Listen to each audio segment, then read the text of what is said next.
Now this illustration deals with motor circuits.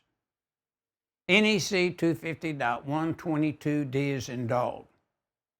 Now, to kind of get into this, we're looking at maybe, and just to give an example, say that we had an instantaneous trip circuit breaker in that combination starter, and we had to increase that instantaneous circuit breaker up, say, to 1700%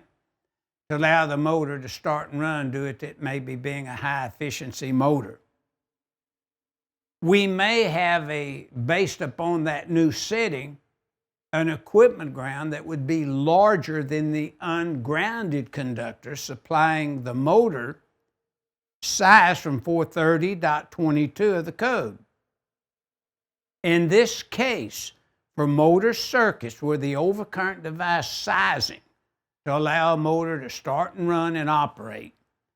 if you had to increase the equipment ground larger than the ungrounded phase conductor supplying the motor,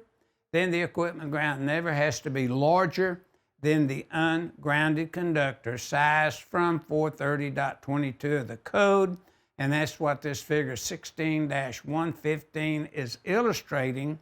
when motor circuits are used in accordance with 250.122D as in dog, and we're sizing an equipment ground based upon the overcurrent device rating.